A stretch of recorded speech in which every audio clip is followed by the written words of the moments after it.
The rain was coming down in sheets that night, a relentless drumming against the window pane that seemed to echo the turmoil in my heart. I sat in my car, parked across the street from a trendy, dimly lit restaurant I'd never been to. The one my wife, Sarah, had told me she was going to with her girlfriends for a much-needed girls' night out. But I knew she wasn't with her friends. A gut feeling, a sixth sense honed over 10 years of marriage, had been screaming at me for weeks. A stray receipt here, a whispered phone call there. The little things were adding up to one big, ugly truth. And there it was. Through the rain-streaked windshield, I saw her. She was laughing.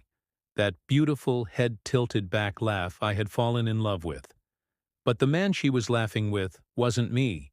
He was tall, dressed in a suit that probably cost more than my car, and his hand was resting a little too comfortably on the small of her back. The sight was like a physical blow, knocking the air from my lungs. I felt a strange sense of detachment, as if I were watching a scene from a movie, a tragedy about some other poor soul. But this was my life, my marriage, crumbling before my very eyes. I should have been angry. I should have stormed in there, made a scene, demanded an explanation. But all I felt was a profound, hollow emptiness. The man I was, the husband I thought I was, had vanished in that instant. I just sat there, the engine off, the only sound the rhythmic swish of the wipers and the frantic beat of my own heart. I watched them for what felt like an eternity. I saw him lean in and whisper something in her ear. I saw her blush, a blush I hadn't seen directed at me in years. When they finally left, they walked under a shared umbrella, huddled so close they looked like one person. He walked her to a sleek black sedan, opened the door for her, and then leaned in for a long, lingering kiss.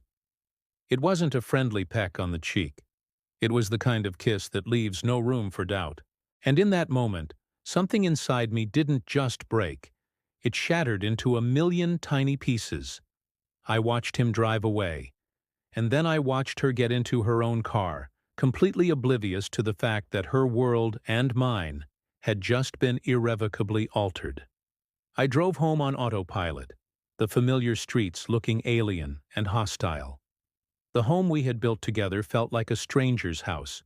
Every photo on the wall, every piece of furniture we'd picked out, felt like a prop in a play I no longer had a part in. When Sarah walked in about an hour later, shaking the rain from her coat and smiling brightly, the performance was masterful. "Hey, honey! Oh, the girls were so much fun! We have to do that again soon," she said, kissing my cheek. The scent of another man's cologne, faint but undeniable, clung to her. The lie was so effortless, so practiced. I didn't confront her that night. I couldn't. The words were stuck in my throat, choked by a grief so immense it was suffocating. I just nodded, pretending to be engrossed in the TV, and said, "Glad you had a good time." The distance between us on the couch felt like a canyon. That night, as I lay in bed next to her, listening to her steady breathing, I knew our marriage was over. The love I had for her had been replaced by a cold, hard certainty. This wasn't just a mistake. It was a betrayal of everything we had built. The days that followed were a blur of quiet agony. I moved through my life like a ghost, going to work, talking to people, but I wasn't really there. My mind was constantly replaying that rainy night. The image of that kiss burned into my memory. I started looking for concrete evidence, not because I needed more proof, but because I needed to understand the scope of the lie.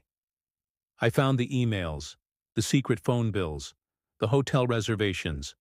The affair had been going on for over a year. An entire year of my life had been a lie. The anger finally came, hot and searing. How could she do this to me? To us? To the life we had promised to build together? I confronted her a week later. There were no theatrics, no shouting match. I just laid the printed-out evidence on the kitchen table. The color drained from her face. The truth, finally out in the open, was ugly and undeniable. There were tears, excuses, and pleas for forgiveness, but the words were hollow. The trust was gone, and without trust, What was left? I told her I wanted a divorce. It was the hardest sentence I've ever had to say. But in that moment, a strange sense of peace settled over me. The uncertainty was gone.